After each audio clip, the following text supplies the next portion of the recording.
사마리아보다 강력한 예루살렘의 심판, 그것은 어떤 의미일까? 사마리아는 북왕국의 수도였던 에브라임 지파의 중심 땅이죠. 예루살렘은 남쪽 유다의 중심 유다 지파의 성읍이죠. 그러니까 각각 사마리아는 북왕국을, 예루살렘은 남왕국을 예표하는 것을 알 수 있습니다.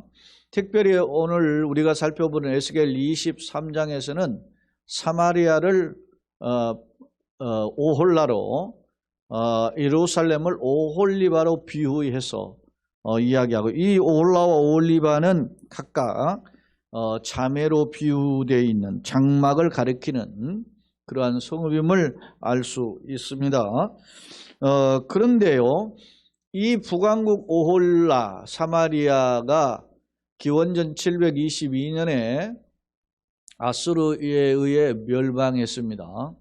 물론 역사의 현상을 비추어 보면 당시 세계 최강의 아수르 제국이 북왕국의 위쪽에 있는 아람을 물리치고 그 여세를 몰아서 남왕국까지, 북왕국을 멸망시키죠. 그리고 남왕국까지 쳐들어오는 과정을 우리는 알 수 있습니다.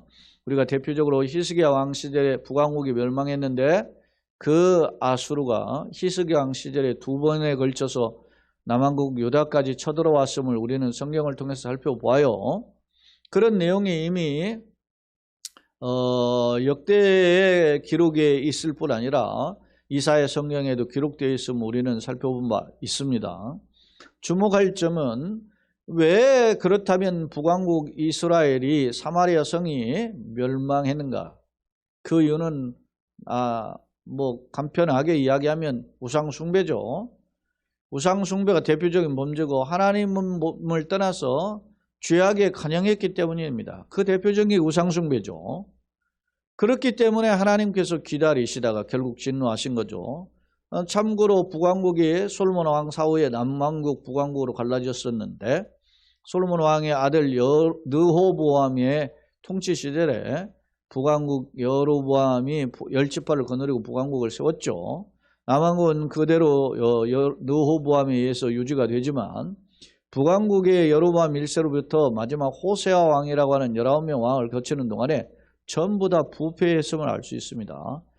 중간에 예후라는 왕이 조금 나왔고 바알 숭배를 척결하고 하는데 열심히 보이지만, 그 역시도 여로보암이 죄를 벗어나지 못했다라고 하는 성경의 지적이 담겨져 있어요. 이처럼 19명의 왕을 거치면서 9번의 왕조가 바뀌어요.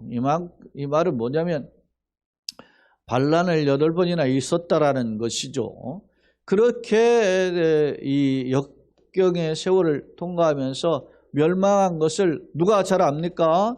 남왕국 유다가 잘 압니다. 그럼에도 불구하고 그들이 하나님을 섬기지 않고 예루살렘 성전에는 오지 않고 베델과 단에 금송아지상을 세우고 이게 하나님 것처럼 섬기고 각종 골짜기마다 선상을 세우고 섬겼던, 산당을 세우고 섬겼던 그런 일들의 배역함을 잘 알아요. 누가? 남왕국 유다, 특히 예루살렘에 사는 성읍들. 예루살렘의 성읍에는 뭐가 있습니까? 성전이 건축되어 있죠. 하나님의 거룩한 성전이 있습니다. 그런데 안타깝게도 그 성전 안에까지 심지어 신상을 갖다다가 성전에서 섬기는 그런 빼앗함을 행했단 말입니다. 이러한 모습들이 남왕국에 보이고, 예전에 제가 거론한 바 있었는데 남왕국의 패역한 왕들 중에 아하스라든지 므낫세라고 하는 왕은, 이 아하스는 히스기야의 아버지고 므낫세는 히스기야의 아들인데요. 이 두 왕 같은 경우는 소위 자녀를 제단에서 불살라 제물로 바치는 아주 극악한 패역한 우상숭배에서도 아주 극악한 행위에 속하는 몰래게 제사하는 그런 행위거든요. 이런 것을 본받아서 행했단 말입니다. 이러한 죄들의 관영함이 남쪽 유다에게 나타났는데, 여러분 제가 거론했지만 아하스가 므낫세가 누굽니까? 남쪽 유다의 왕들이에요. 유다는 전통적으로 19명의 왕, 아달랴라고 하는 섭정왕 포함하면 20명이지만 그 왕들이 전부 다 유다 지파예요. 그런데 그들이 모두 다 들여다보면 우상에 빠졌다. 물론 그렇지 않은 선한 왕도 있어요. 예를 들면 선한 왕의 여호사밧이라든지 히스기야라든지 요사라는 선한 왕이 있고, 완벽하게 이게 선한 왕, 3대 선한 왕에는 못 따라가지만, 뭐 예를 들면 아사라든지 뭐 우시아 같은 경우는 아사랴라고 하는 왕인데 뒤에 이제 교만해서 나병이 발하고 있죠. 그런 왕이라든지 요아스라는 왕인데 일부의 기간이지만 그래도 하나님을 찾는 선한 노력들이 있었음을 알 수 있어요. 그러나 유다의 전통적으로 특히 요시아 왕에 주권한 4명에 걸치는 왕이 4명의 아들 셋, 손자 1명까지거든요. 근데 아들, 그 다음에 아들, 손자, 아들 이렇게 4명이 거치는 동안에 약 22년여를 거치는 동안에 나라가 쫄딱 망해버리거든요. 그런 비극적인 상황을 겪게 됩니다. 이런 상황에 지금 목전에 지금 있는 상황이에요. 지금 유다가 멸망하기 직전이라 말입니다. 시간적으로나 약 한 3, 4년 남겨둔 시점에 이 본문의 말씀이 주어졌음을 우리는 기억해야 됩니다. 자, 그러면 한번 내용을 들여다봅시다. 서론입니다. 앞서 오홀리바 예루살렘의 행음, 범죄에 대해서 그 내용을 살펴보았죠. 1절로 21절에서. 이제 안타까운 점은 하나님의 진노로 멸망했던 오홀라, 북왕국 사마리아입니다. 보다 남왕국 유다가 더 부패했었다. 겉으로는 멀쩡한 성전도 있고 뭐 하는 것들을 보는데 들여다보면 더 냄새나더라. 그런 것입니다. 하나님의 진노로 멸망한 오홀리보다 더 부패했다는 점이다. 그래서 본문은 이러한 예루살렘의 죄악에 대한 하나님의 준엄한 심판을 언급하죠. 그렇다면 그 하나님의 준엄한 심판의 내용은 뭘까? 하나님은 이방, 다시 말하면 구체적으로 바벨론을, 북왕국은 아수를 통해서 망했는데요. 역사의 흐름을 보면은 이 강력한 세계를 제패했던 아수르 제국을 멸망시키는 나라가 바벨론입니다. 바벨론은 상대적으로 영토의 규모는 작지만 상대적으로 강력했어요. 그렇게 해서 우리가 역사적으로 보면 이 바벨론, 여기에 언급된 바벨론은 신 바벨론이죠. 신 바벨론의 대표적인 왕인 라보폴라살이고 그의 아들 느부갓네살이죠. 그 과정을 통해서 이제 이스라엘을 쳐들어오게 됩니다. 그래서 이 느부갓네살이 아버지의 어떤 일종의 말이죠. 함께 공동 통치하는 그런 행위들을 하죠.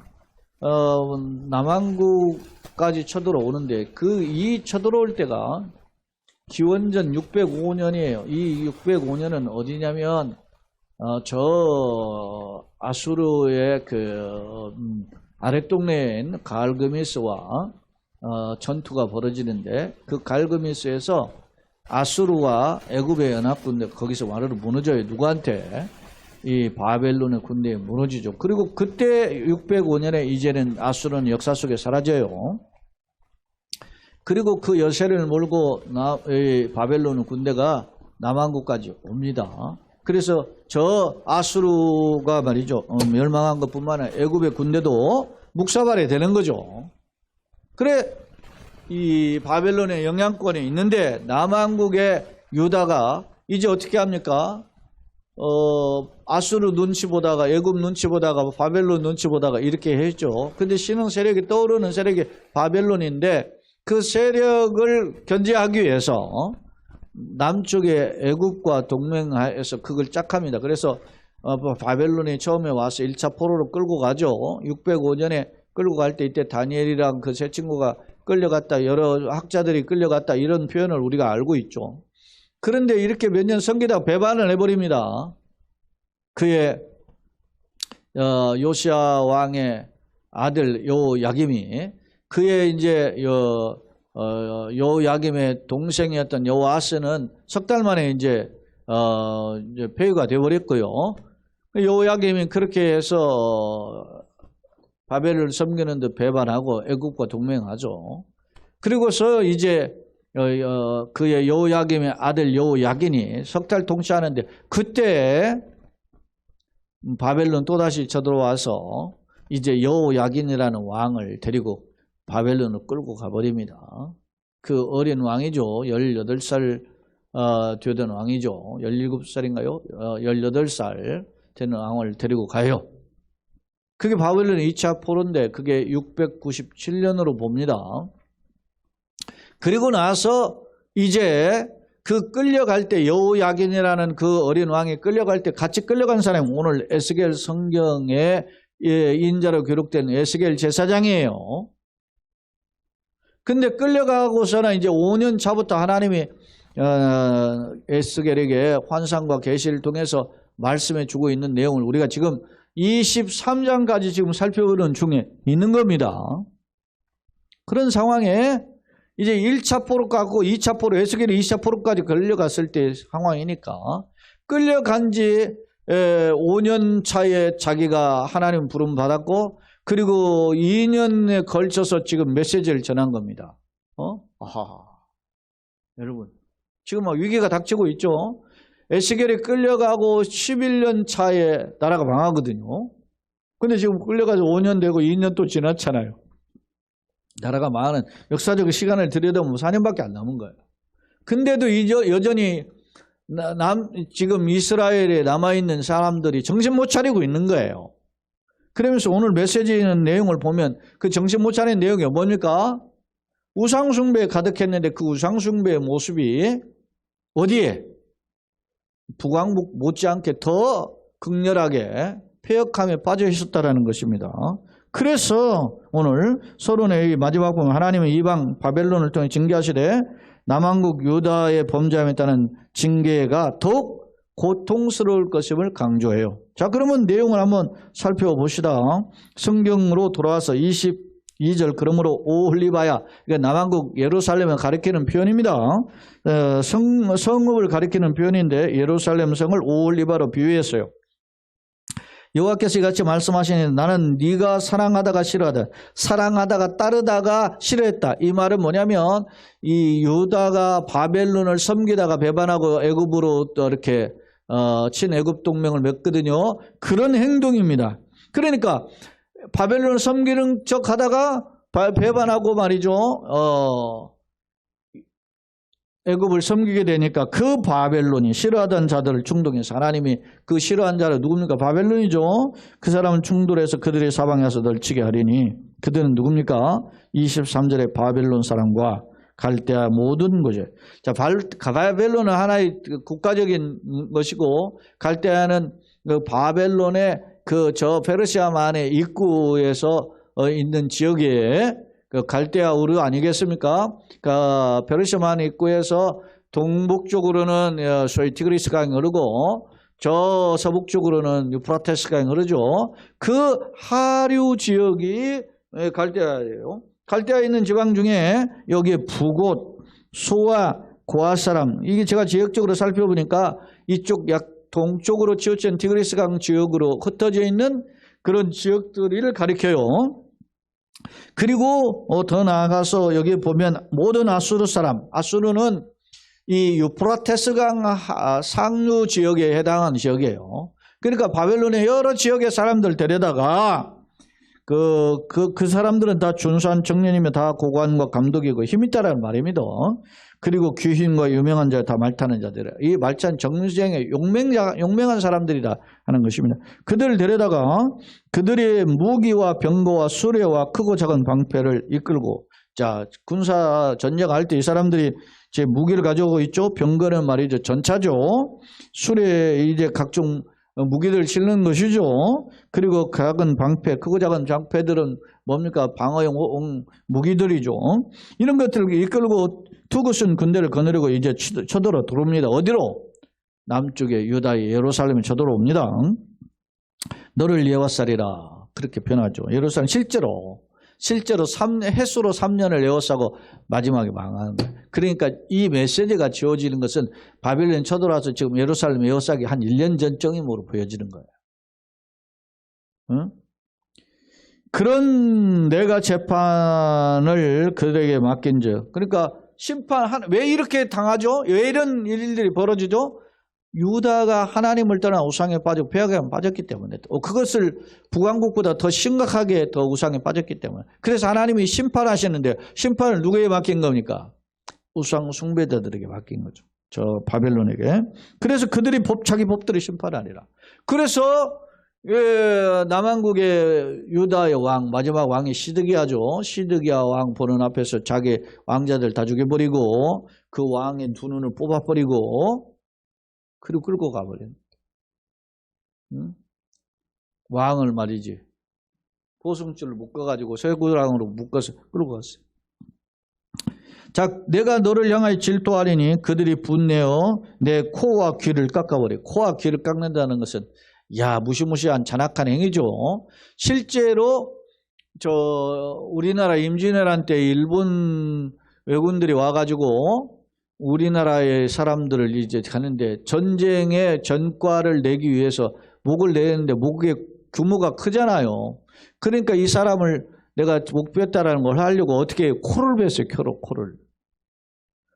코와 귀를 베가지고 본국으로 보냈다 그랬어요. 내가 이 전승의 그걸 그 업적을 나타내기 위해서. 그래서 코와 이 귀를 가지고 그 한 무덤이 있다 그래요. 일본에 지금도.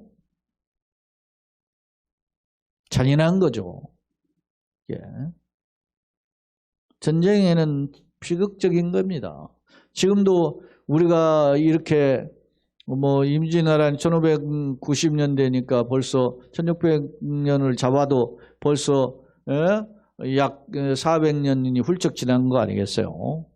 그럴 때도 잔인한데 현재 우크라이나 전쟁에 벌어지고 있는 상황을 보면 얼마나입니까? 오늘 또 제가 기사에 보니까 러시아와 우크라이나의 군인들이 죽은 사람들만 20만 명이 넘는다 그래요. 얼마나 비극적입니까? 현대. 지도자 하나 잘못 만나면 이렇게 생각이 틀려먹은 인간이 하나 이렇게 만나게 되면 이렇게 어려운 겁니다. 우리나라도 위태위태하죠. 북한은 말할 거 없죠. 북한은 공산주의인데 제정신이 있겠어요. 남쪽이라도 좀 멀쩡해야 되는데 좀 안타까운 부분이 있어요. 지도자가. 그래서 우리가 더 많이 비상하게 기도하는 거죠. 자, 오늘 본문을 다시 들어와 봅니다. 25절 내가 너를 향하여 질투하려니 그들이 분내어 내 코와 귀를 깎아버리고 그리고 남은 자를 칼로 엎드리며 내 자녀를 빼앗거든 그 남은 자를 불에 사르며. 잔인한 모습들은 다 나왔죠. 그러면서 어떻게 합니까? 사르며 또 내 옷을 벗기며 내 장식품을 빼앗을지라. 그렇게 말씀하고 있습니다.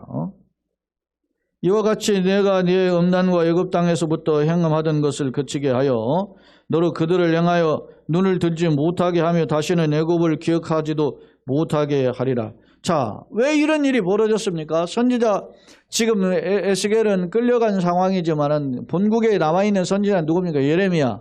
예레미야 선지자를 통해서 우리가 이미 에스겔 오기 전에 예레미야를 살펴봤잖아요.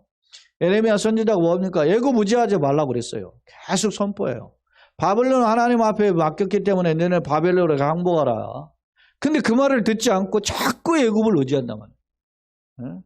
심지어는 이 바벨론이 쳐들어왔을 때 예레미야를 끌고 애굽으로 도망가잖아요. 예레미야를 끌고.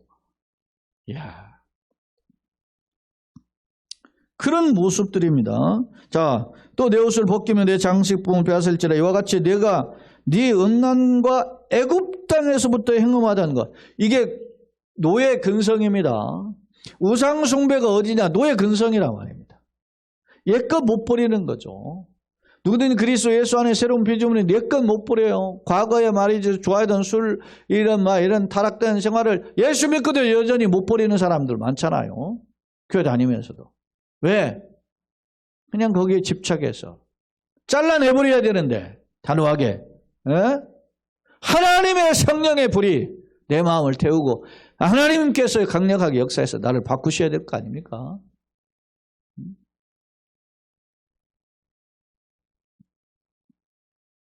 그런데 애굽에서부터 행음하던 그것을 그치게 하여 너로 그들을 향하여 눈을 들지 못하게 하며 다시는 애굽을 기억하지도 못하게 하리라. 지긋지긋, 아유, 내가 애굽 쫓아가다가 이렇게 큰 낭패를 당했구나. 지긋지긋하다. 치를 떨 정도로, 단호한 그런 어떤 것들을 깨닫게 하시는 강력한 심판이 임하게 됨을 엿볼 수 있습니다. 다음에 이제 주 여호와께서 이같이 말씀하십니다. 나는 네가 미워하는 자와 네 마음에 싫어하는 자의 손을 너에게 너를 붙이리니. 자기가 싫어했잖아요. 처음에는 바벨론 따라갈 듯 하다가 애굽으로 갔지 않았습니까? 그런데 그 싫어하는 바벨론에게 이스라엘 딱 맡겨버린 거죠. 손에 붙이리니 그들이 미워하는 마음으로 네게 행하여 내 모든 수고한 것을 빼앗고 너를 벌거벗은 몸으로 두어서 내 음행에 벗은 몸 곧 내 음란함에 행함하는 것을 드러낼 것이다. 이거는 벌거벗음을 드러낸다, 음행을 드러낸다, 수치를 드러낸다. 이건 치욕을 이야기하는 표현이죠. 네가 이같이 당할 것은 네가 음란하게 이방을 따르고 그 우상들을 더럽히게 돼. 원인이 뭐냐? 왜 이렇게 이스라엘이 선민이잖아요. 택한 백성이 하나님의 백성이라 자부하던 이스라엘 백성 왜 이 모양이 되었느냐? 그것은 우상으로 더럽혔기 때문에. 하나님을 좇지 않고 우상을 쫓아갔기 때문에. 그것으로 인해서 결국 치욕을 당하게 될 것임을 강력하게 경고하고 있습니다. 31절 내가 네 형의 길로 행하였은즉 너는 지금 앞선 너가는 남왕국 유다 예루살렘을 가리키고 네 형은 오홀라라고 비유되어 있는 북왕국 사마리아를 가리키죠. 그 길로 행하였은즉 우상 숭배 행위라 말입니다. 행하였은즉 내가 그의 잔을 내 손에 주리라. 그의 잔이라고 하는 표현은 심판에 관련된 모습. 예수님도 이 잔 여기서 지나가기를 원했잖아요. 그 잔이 뭡니까? 고통, 고난을 의미하잖아요. 그 잔을 내 손에 주리라. 주 여호와께서 이같이 말씀하시니라. 깊고 크고 가득히 담긴 내 형의 잔을 네가 마시고. 깊고 크고 가득히 담겼다. 깊고 크다. 잔이 막 엄청나게 커요. 깊어요. 그걸 마셨다고 생각해 보세요. 그거. 진노의 잔인, 심판의 잔인데 그걸 마셨다. 감당할 수 없는 거죠. 사람이 예를 들어서 잔을 우리가 흔히 술잔 뭐에 비유할 때 그거 마시면 취하잖아요. 조금 마시면 덜 취하지만 많이 마시면 취하지 않습니까? 마찬가지로 깊고 넓고 크고 담긴 그 내 형의 잔. 형이 우상숭배에 취했던 그 잔. 그런데 그 우상숭배에 취했다가 뭘로? 결국 망했지 않습니까? 아수르에. 그 잔을 내가 마시고 코웃음과 조롱을 당하리라. 코웃음, 비웃음 당하는 거죠. 조롱 당하는 겁니다. 콧방귀 뀌는 것이죠. 딴들로 인해서 꼴 좋다 말이지 샘통이다. 이런 정도로 막 비웃음 당하는 게 아니라 아주 치욕스러운 비웃음을 당하게 될 것이다. 네가 네 형 사마리아의 잔, 곧 놀람과 패망의 잔에 넘치게 취하고 근심할지니라. 피할 수. 비교적이죠. 자신들이 북왕국 예루살렘, 북왕국 사마리아가 망할 때 어땠습니까? 남쪽의 유다 백성들이 어떤 면에서 보면 비아냥거렸을 거란 말이에요. 하나님 따라서 꼴 좋다. 그렇게 하더니 그런데 웬 그립니까? 오늘 남왕국이 멸망하는 상황을 보면 북왕국이 망한 것 그 이상으로 더 강력하게, 더 힘들게, 더 고통스럽게 심판을 당하고 있음을 오늘 말씀을 통해서 살펴볼 수 있습니다. 자, 34절 네가 그 잔을 다 기울여 마시고 그 깨어진 조각을 씹으며 내 유방을 꼬집을 것은 여러분 이게 어떤 상태입니까? 술에 취해가지고 무엇인지 사례를 분별하지 못하는 가운데 깨어진 조각을 어떻게 씹습니까? 이게 제정신이면 씹을 수가 없죠. 이 모습은 어떤 모습입니까? 아주 비참한 모습입니다. 마치 심한 학대를 당하는, 고통을 당하는 그런 모습을 비유적으로 표현한 거예요. 그러면서 내 유방을 꼬집을 것은 내가 이렇게 말하였습니다. 자학하는 모습이잖아요. 학대, 자신 스스로 학대하는 모습. 왜 이렇게 되었을까? 탄식아 머리 뜯고 아이고 이러면서 탄식하는 거 아니겠어요? 그 절망적인 탄식에 하나님이 왜 이런 결과가 왔는지를 하나님이 상기시켜주고 있어요.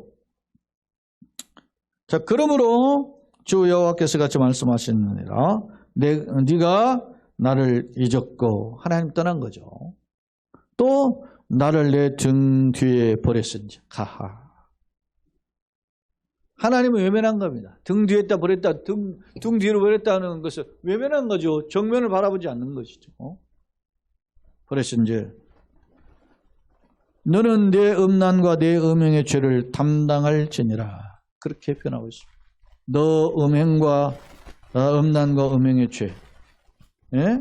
종도 득두죠. 콩 심은 데 콩나고 팥 심은 데 팥 나는데 사람이 무엇을 심든지 그대로 거두는 것처럼 오늘 죄의 삭슨 사망인 것처럼 그 죄값을 담당하게 될 것임을 경고하고 있습니다.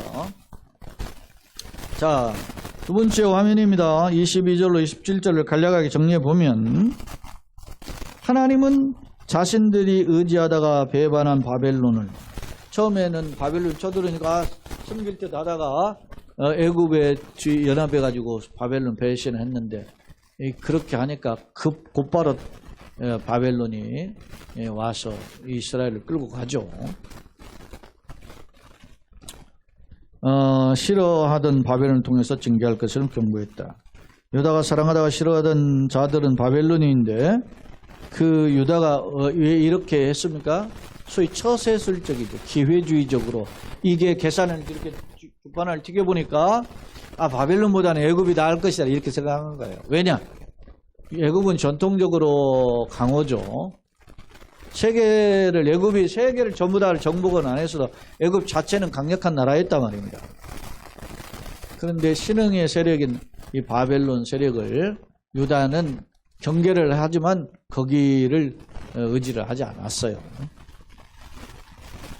오늘날도 마찬가지입니다. 우리가 이런 어떤 그 손익계산서를 가지고 이 세상을 살아요. 그러다가 넘어진단 말입니다. 이건 제가 언급했죠. 여호야김 시드기야. 그 앞서 이제 여호아하스라는 왕이 있어요. 요시아 왕 사이에. 이 3개월이에요. 여호야김도 3개월짜리고. 시드기야와 여호야김은 11년씩을 했는데 그냥 금방 축풍 낙엽으로 쓰러지는 거죠. 자, 24절 바벨론 침공의 그 연대를 제가 적어봤어요. 1차 침공 605년. 이게 이제 소위 갈그미스 전투에서 애굽이 바벨론한테 이제 지고 그 영향권이, 팔레스타인 영향권이 이제 바벨론에게 넘어가게 되죠. 그런 상황입니다. 이때 끌려간 사람들이 다니엘과 앞서 이야기했죠. 세 친구가 끌려갔다 이야기했어요. 2차 침공은 597년인데 이때 끌려간 사람이 에스겔입니다. 3차 침공은 586년인데 이때 완전히 망해요. 그 전에 588년부터 쳐들어와서 3년 동안 예루살렘에 에워싸다가 결국은 항복하게 되거든요. 그때 항복하면서 망하니까 여러분 생각해보세요. 처음 들어서 항복하면 어느 정도 좀 분이 덜한데 3년을 버티다가 항복하니까 와르르 성벽 무너지고 예루살렘 성전이니 뭐니 다 불타고 말이죠. 왕을 비롯해서 백성들 끌려가고 난리가 났죠. 비참한 비극적인 상황이 벌어집니다. 28절로 31절 유다가 바벨론 군대에게 망하게 되는데 그 까닭은 우상숭배 때문이다. 어떤 우상숭배? 북왕국이 멸망한, 우상숭배하다 멸망했음을 보았음에도 그보다 더하면 더했지 덜하지 않았다. 앞서 제가 얘기했죠. 아하스라도 므낫세와 같은 왕들은 아주 극악한 왕들이었다는 것을 보았죠. 그래서 그걸 회복하려고 여러분이 그 극악한 왕들이 또 올해도 통치해요. 므낫세는 55년을 통치해요. 그래서 젊은 왕이 어려서 말이죠. 8살에 왕이 된 요시아가 말이죠. 종교개혁을 하려고 얼마나 애를 씁니까? 근데 백성들이 다 따라주지 않아요. 물론 그걸 다 놓친 것은 아니죠. 어린 소년 시절인 다니엘과의 세 친구, 이 사람들은 이 종교개혁의 영향을 받은 젊은이들이죠. 자, 유다가 바벨론 군대에 망하게 되는데 그 까닭 우상숭배 받았기 때문이다. 또 유다를 징계하신 까닭은 하나님을 떠나고 이방의 우상을 쫓았는데 북왕국보다 더 우상에 빠졌다. 그런 것입니다.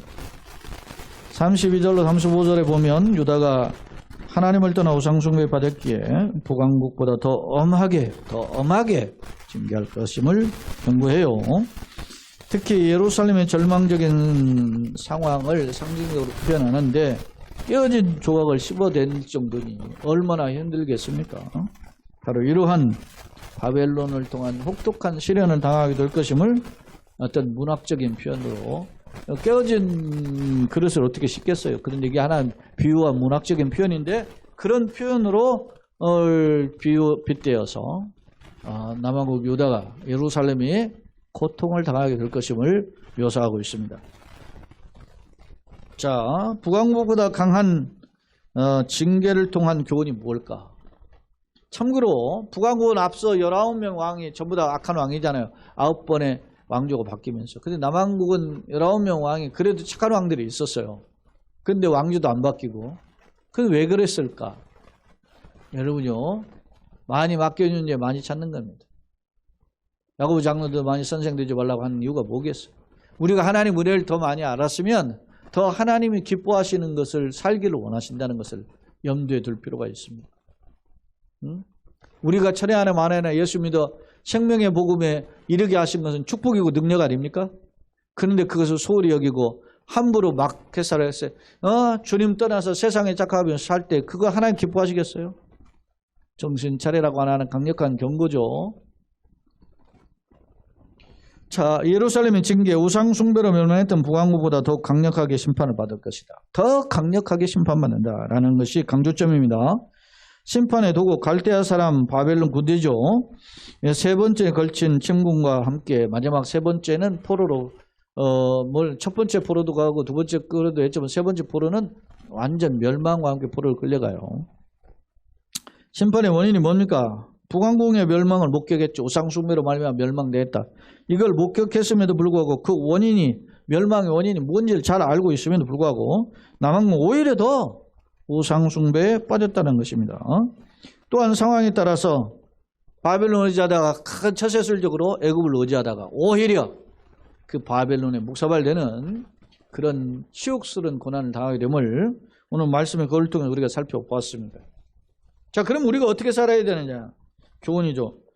말씀을 떠난 판단과 인간적인 인간적인 판단, 지혜, 지식 동원을 해도 그 인본주의적인 판단은, 그리고 그가 선택하는 이런 잘못된 거짓된 선택은 오히려 비극적 고통의 열매를 맺을 뿐이다 라는 점을 명심하자는 것이죠. 결론입니다. 남왕국 유다는 이미 북왕국의 멸망을 목격한 바 있고 그들의 멸망의 이유가 무엇인지 우상 숭배로 인해서 망했다라는 걸 잘 알고 있어요. 예컨대 하나님을 떠나 우상 숭배에 빠진 자의 말로가 비극적인 걸 누구보다 잘 알았던 예루살렘이지만, 그러나 당시 유다, 예루살렘, 올리바로 비유됐죠.